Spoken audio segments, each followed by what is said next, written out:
Across the Park podcast is proud to be sponsored by Globe Gas and Heating.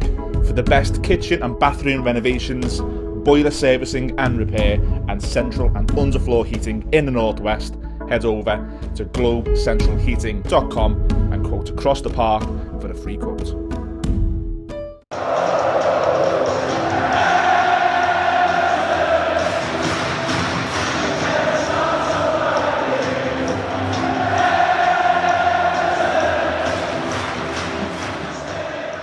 Hello everyone, welcome to the Across the Park podcast. We did promise you a couple of extras this week, and this is the first of the two of them. Delighted to be joined by good friends of the show, Peter Kenny-Jones, author of a couple of books now, on your second book, mate, so congratulations. Yeah, no, thank you very much. Yeah. Well done on that one. That's good. And it's good to see that this time, unlike your last one, there's some acknowledgement to the Blues, and very, very apt for us. The book's called Crossing the Park. Yeah. Didn't quite take our name, but you were close. Yeah. You trademarked it, I think. Yeah, no, I wish you were. But no, listen, really looking forward to reading this one. Just for to get the first one out the way. The book is out this Monday. Can't wait to pick it up. I'm hoping I'm going to get my copy straight away, but it's out this Monday. We will have, or you'll see along the bottom of your screen here, the website where we'd like you to get the book from. But before we go through that, talk us through the book, and I guess where the inspiration come from. Yeah, so, firstly, thanks for having me on. So it's obviously it's just about the players who play for both Liverpool and Everton. That's the long and short of it. So obviously there's 34 in history. Starts with Liverpool's first ever game in 1892 and goes up to Conor Cody today. So it's basically just a history of Merseyside football in all of it, and then obviously looking at each player and how it changes through the time. It's definitely one that's gonna certainly interest and engage both sides of the park, as the title suggests. But I mean, I even look at the cover, and Peter Beardsley, one of my heroes, and he's certainly loved by both sides. But then you've got Abel Xavier on the other side, and you're thinking, wasn't great for either club. And then there's Nick Barmby, and it makes me angry, and I see Rafa Benitez, and he makes me angry. Yeah. But it's such a, and Gary Ablett, who's mentioned in one of your preview videos as well. I'm sure he plays a big. It's such a just as a divisive subject anyway, the two sides of the park, isn't it? But equally, as I've just alluded to, then there's so many players in there that were loved by both clubs. Yeah, well, I think Peter Beardsley, obviously, he's the man on the front cover, because before at the start of the season, I went to both grounds, asked 50 sets of fans from each club to rate all these players out of 10. So how much of a club legend they were, and then how much of a traitor they were if they went to the other club after. Yeah. Peter Beardsley was the most consistently liked by both teams, so I thought it was a player a safe bet to make him the biggest. Yeah, definitely. But I think, again, that shows that you can do it the right way, because there's 100%. A lot of people there, like as you say, Nick Barmby, who I think I introduced his chapter saying here he is enemy number one. So I think that's how his feelings are. And obviously Rafa's very similarly thought of by Everton supporters, but with people like Peter Beardsley and Gary Ablett, it shows there is a way that you can cross the park, and you can be maybe not adored, but certainly thought highly of by both sets of fans, which is a rarity, and that's kind of what I wanted to look into. It wasn't just, who are these people? It was, how did they do it? How did they win over the fans? How did they upset the old ones? And just try and look at what factors are in play to make that happen. And it's also, I think the other thing at play here, and you've alluded to the fact that you spoke to both sets of fans.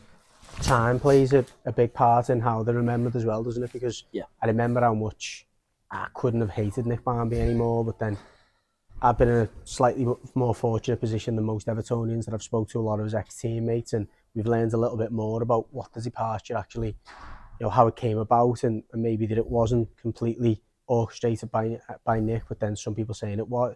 So it does change over time, and I'm sure that some of them things come out in there. I'm looking forward to reading some of them stories. Yeah, well, I think Nick Barmby's obviously a massive one, and he could have been burned at the stake by some Everton fans when he made that decision. And then, and if you come out and publicly say I want to play for Liverpool, then I think you quite arguably it's fair enough if people want to do that to you. So, and going in through interviews with him, and he was saying he got a police escort down Queen's Drive on the day of the derby when he obviously scored against Everton, and didn't hold back in his celebration. No. So I think he understood that it was going to happen, but it's not something he regrets. You've always got to admire that, because he's obviously got to burn bridges. And Rafa, someone similarly thought of, he did the forward for me, but he saying when he spoke, he basically thinks of both clubs equally. He doesn't prefer Liverpool over Everton. He has equal respect for both. He couldn't pick an all-time 11 because there's too many good players to pick from. And whether you think he's trying to save face or not, I don't think he's got much face to save. So I don't know why he's saying it, but it's obviously that's what he thinks. He saw it as a very professional decision to stay in Merseyside. And but then you go back to Nick Barmby there, and he's happy to say he made that decision and it was the best decision for him. So again, it's neither of them are thought probably any worse than each other. They're both thought very similarly by Everton fans, but it shows afterwards you can have a change on outlook on it maybe, and just how their legacy is going forward as well. Just to get, I guess, a bit of I'm just me interested with an insight into the author's mindset or state of mind before you went into writing this. Did you have a bit of a fixed idea of what you were hoping to get from all these stories, or was it just, I'm just going to explore this? Was it? Yeah, well, I think obviously I was just thinking because it's been so long. I think Sander Westerveld before Conor Cody was the last one, and then that's just an interesting one in itself. Because he's like a proper. I think most people just forget he ever happened. But obviously he played twice for Everton, and you look at Conor Cody, and again, even him, although maybe he upset more Liverpool fans than Everton fans didn't want him coming in because like he was such a staunch red, and then just nailed his blue colours to the mast, which again is fine. But it's just looking at how each of these players do these things and make these decisions, but was obviously something I want to look into. But in terms of when I was going through it, like there's a few people that started the book and in the 1930s played once for each team, and I'm looking at it and thinking, how am I going to get anything out of this? And then as soon as I go into it, like the one game they play, like it's just really interesting, all the stuff they did away from the pitch. And I think for me, they're some of the more interesting stories of players that like I'd never heard of before they did it, so I find it unlikely that many people reading it will have heard them before they go in. But just because it's before World War One and they've played 3 games together, there's still a lot of interesting stories to come from them, which I think is interesting and the reason why I did it. That's what I love about books more than anything else, and particularly love like not necessarily autobiographies, but books where you do get an insight into things that are not always broadcasted or in the more popular media. And I love it because it just brings up loads of topics of conversation when you go and meet your mates and you go, I heard this boss story about this and whatever. So that's the bit that certainly in the case of this book, I just think it's going to be such a conversation starter for years to come, hopefully. Well, yeah, hopefully that'll be good, but people like Fred Geary, who's someone who's still up there in the Everton scoring chart, he's one of like the most prolific goal scorers. I think it's him and Gary Lineker and obviously Dixie Dean are the 3 most prolific goal scorers in Everton's history. And he was working in a pub owned by John Holden at the time, the Cabbage in Anfield. So you can just imagine like Gary Lineker working behind the bar there, and you're coming in and he's getting paid by, like, say, John Henry today. He's working in his pub. It's just like you look at the stats of it, and obviously you just think of him as a footballer in today's game. But then you look at what they're doing away from the pitch, and he basically then refused to get another job, and the Everton boards were getting embarrassed by the fact that their best players getting paid by the Liverpool owner, and it's just all things like that which you just never consider today would ever happen. It's mad, and then as I say, hopefully they're some as interesting as the ones that maybe when you pick the book up you're thinking, looking forward to getting to the Barmby chapter or whatever, because it's a bit juicier and you know about it. But then I think, as I say, each man is different from the last one, and all the stories are all different, and that was something I enjoyed researching, and hopefully when you read it you'll enjoy it the same. From a research point of view, and this is not expecting you to dig anyone out or whatever, was there any players or any particular ones that you found it was so hard to get hold of, or to trying to get hold of certain information? Yeah, well, obviously it's before the war is hard. There's only so much stuff, and the stuff that is out there is like there's not much, so it's been used quite widely. So it's trying to find different ways in.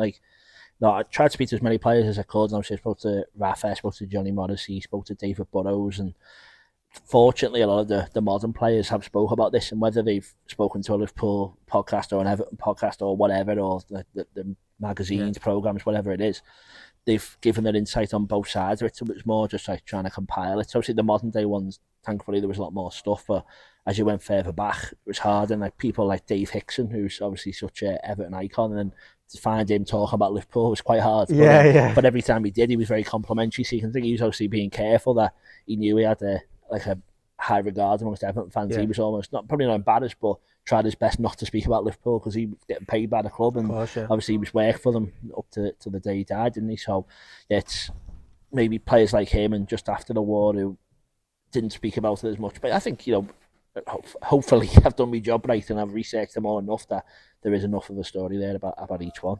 Yeah, I'm really looking forward to it. In terms of the, I guess coming on to a little bit more of the modern day stuff, and this is a bit of a strange question, which set of fans do you think are going to be most looking forward to this? Is it because of your I guess your other background? Do you think it's going to be more of a Liverpool pickup? Well, hopefully it's half and half. That's the reason. Yeah. It's no deliberate effort to upset or appease anyone. I think just to get it for our, Peter is not just based on his previous, but he is a Red. But more than anything else, you consider yourself, and if you do Google Peter's name, you look at his website. He's a football, a Merseyside football writer, aren't you? Yeah. You write about, you specialise in writing about both clubs, really, yes. and you consider yourself to be a Merseyside football fan, but a Liverpool football fan at heart. Well, that's what I think that's how it should be. I wouldn't want to read this book by someone who supported Arsenal. You'd want them to have some kind of foot in either camp. And obviously, when I was in uni, I wrote about Liverpool and Everton in the interwar period, and then when I did my masters, I wrote about Bill Shankly and Harry Catterick, and then I started my writing by writing for both sides. That's always been something that interests me. And Stephen Doan, who's he's the curator of the Liverpool FC Museum, but he was one of the first people I spoke to when I tried to get into football history, and he said you can't be tribal when you're doing stuff like this. You've got to be open to it, and obviously I'm a Liverpool fan, but I separate that from my writing. Is there any other conclusions from you on any of these bits? So there's one thing that I was worried to write about, and probably something I'm eager to get feedback off what Blues say, is that when I wrote about Heysel and how that has impacted the rivalry between fans today, because there's no doubt that the rivalry is nowhere near what it was. That will be interesting. So Kevin Sheedy, when he steps up, he's about to take his free kick, when he did his famous two-finger salute to the cop, and then I break there and just pull off and go to Heysel and Hillsborough and the European ban and how that has all played a part in what it is today. And I've not done it with a red hat on. I've stood back and tried to, and I sent it to a few people on both sides and saw what they said. And it's something that, obviously it's a bit nerve-wracking writing, because it's something that splits a fan base and will upset people. But I just tried to get the most balanced view on why it's not as good today, because I've got a thing at the end where I do all the stats, and there's only been 2 decades in the history of both clubs where no players have moved between the clubs, and one was 1940s, which World War, so you can expect, and the other one was the 2010s. So obviously we've just gone through that, and before Conor Cody, obviously it happened since Sander Westerveld. So we're living through the worst period of the rivalry that's ever existed. So you've got to try and put that across, and that's not something you can do as a Liverpool fan or as an Everton fan. You've got to try and look at it neutrally. And at the same time, it was interesting to see John Holden was a Tory MP, and he was trying to show off around the city with the cup when Liverpool won the first ever Merseyside derby. And maybe if you're a Liverpool fan, look at that, you can go, that's funny, he's trying to rub the face in it. But when you look at it, you go, hang on, he's a Tory trying to show off what he's won in the city. And then he was surprised when he showed it off in the Sandon pub, and the pub got broken into, and things like that. So you can maybe take a step back and look at it more balanced. But so it's hopefully it won't put people off, but obviously it's something I've tried my best to do. So. No, I appreciate that. It is definitely a very very difficult one to broach in terms of where that rivalry's become more sour. Obviously, our older followers of this channel and our podcast will know that we started off as a red and blue podcast. Yeah. When we decided to just consolidate or to focus on blue, we lost a load of followers, we lost a load of listeners, we got loads of criticism, and that's absolutely fine. But even whilst we were a red and blue podcast, we'd still have our own opinions and whatever. But then we'd have to try and get it back to a bit of a balanced ground. And that was a challenge every time. There was, believe it or not, there was countless podcasts we deleted because we were like, that's too much. We've gone over the top here. Like we're so argumentative about the way we felt about something and so passionate, and maybe we'd used some choice language in there that we've had to just can it. I guess the benefit you've got, and I'm not saying that you've over-edited it, but to have that chance to go, okay, test the waters a little bit, share it with some blues and reds, what do you think?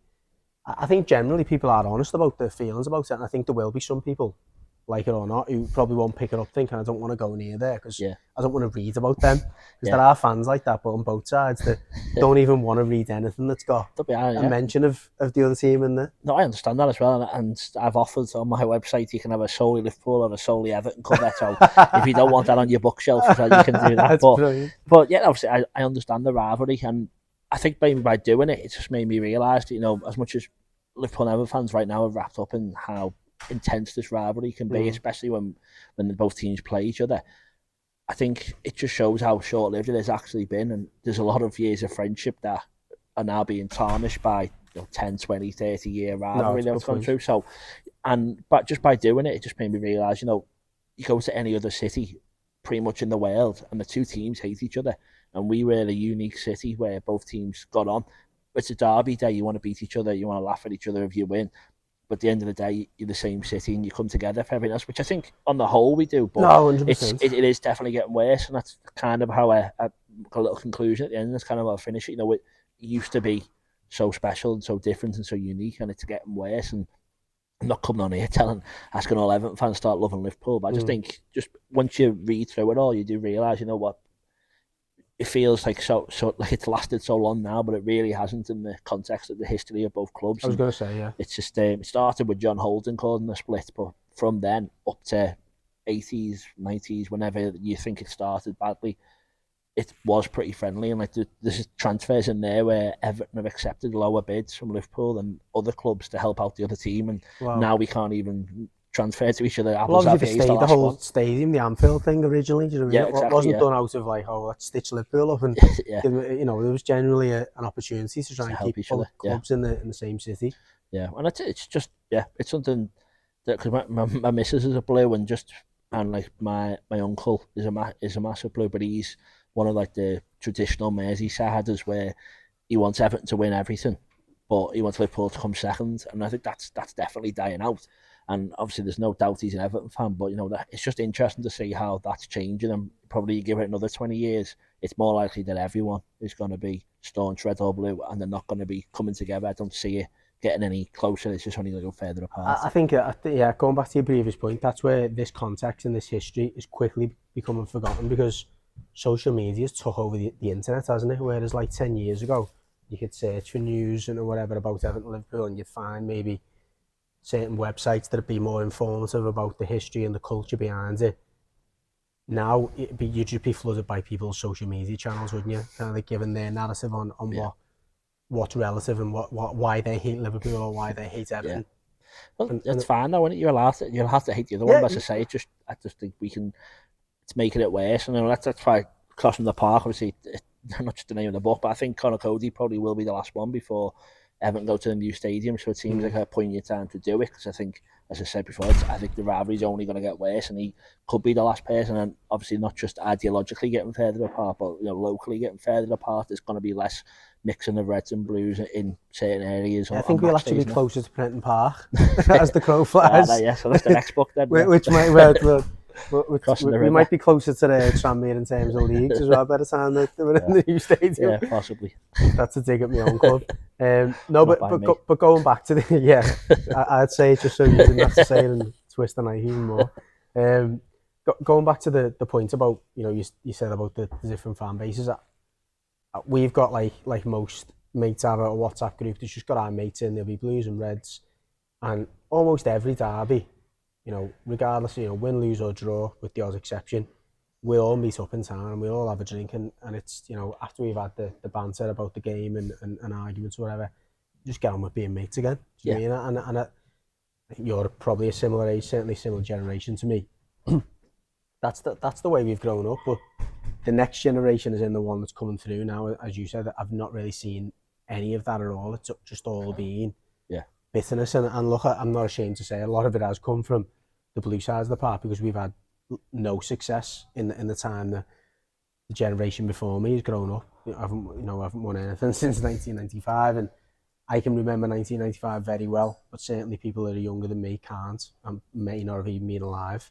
That plays a big part in, and that's the bit I'm interested to kind of read in between the lines, is as time's gone by, how difficult that decision was or how easy that decision was. And I'm guessing that the further you go back, the more easy it was for them just going, oh, it was just joining a team event, and it was actually a better thing than I was joining someone like. Yeah, well, I think that's why it's maybe confusing. It doesn't happen more often. You know, you think you keep your kids in school, you keep the same house as any just man, as they all are, having a job. You think that's what you'd want. But strangely, Abel Xavier, he said he had to move house when he changed teams. I don't really understand where he went from or to, but he said he had to change house because of the rivalry. But whatever. But you know, it's just it's just something that is changing, and it's just that obviously I wanted to look into by looking at both clubs. And you know, I think you look at ticket prices today, that definitely doesn't help. You know, it was just nothing that you wouldn't maybe go and travel around the country. Obviously, a lot of people did, but you could go and watch Liverpool one week, watch Everton the other week, and obviously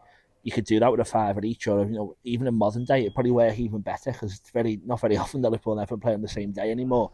And if you had a £5 ticket, you could go either side. There would be a lot more people do it, but you're forced to back a side massively. I used to go when I was a kid. I used to go to Anfield and watch the reserve games and stuff. And with the mini derby, it was like a proper occasion, and you just go and enjoy the game and stuff. But no, I certainly went to Anfield many times when I was younger. But the ticket prices now, even if I did want to go to Anfield, would make it. You know, some of your tickets for individual matches are nearly more than my season ticket. Yeah, well, that's another thing that's wrong, and that's why it's getting worse. Because, as you say, kids today, they're brought up and they can only support one team. They have to support the team the dad supports and the mum supports, and then you get less and less split families as well. Because you know, my dad and his brother support different teams. Yeah. Me and my brother support the same team, and I think you know, if I was set for have kids, I couldn't imagine one of them supporting a different team to the other. I think it's just becoming less pride about the city and more pride about your club, and for better or worse, whatever you think. But you know, I think it's a sad thing, really, that's happening. I couldn't agree more, and I'm looking forward to next week. Obviously, you've got the book launch on Monday, but a week on Friday, the 28th. 28th, you've got the launch night, if you like, and just tell us about the night. You've got some unbelievable guests on the night, and should be a good one. Yeah, so it's Hotel Anfield. So I'll start off maybe upsetting a few Blues with that first, but no, it's a good gaff. Well, the thought process was that's historically where this started at Anfield, so that's why it's there.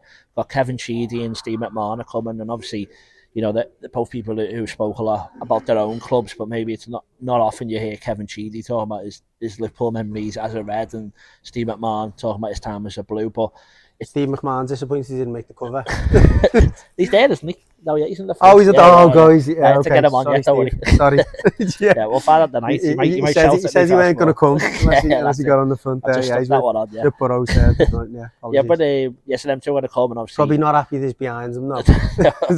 Yeah, that's fine. Well, if he signs a few copies, I can bring it forward.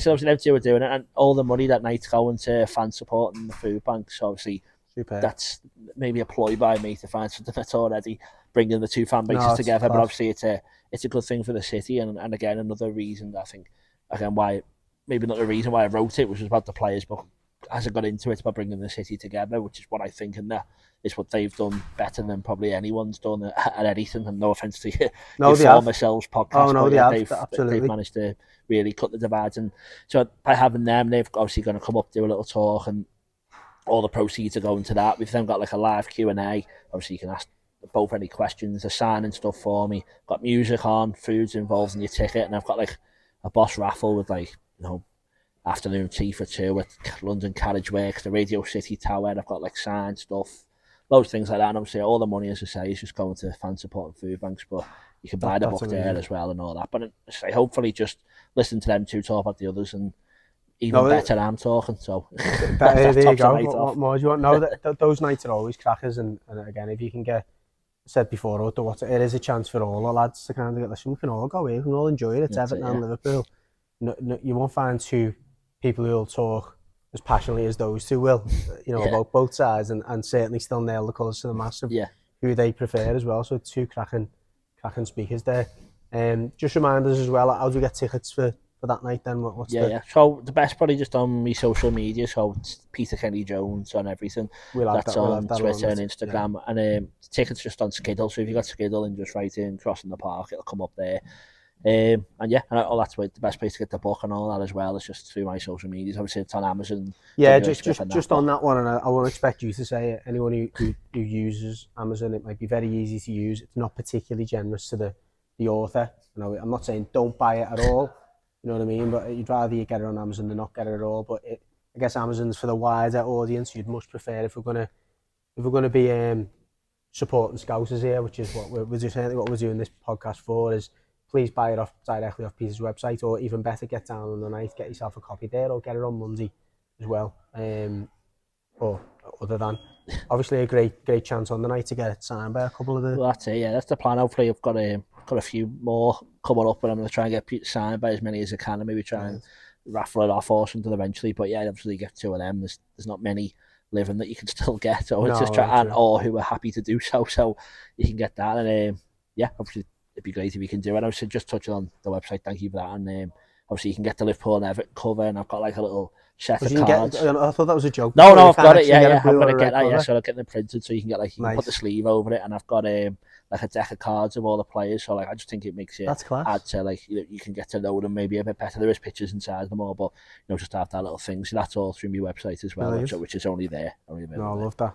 That sounds like a good one for Christmas night when the cards come out. Yeah, nice. Decent. No, love it. Listen, thanks for joining us, Peter. Really appreciate it. Looking forward to next week. Looking forward to getting my hands on the book on Monday and read it before we get there on Friday, so I can get involved in more of the banter. But thanks again for coming on, mate, and best of luck with all the sales, and well done. Nice one. Thanks for having me. Thank you very much.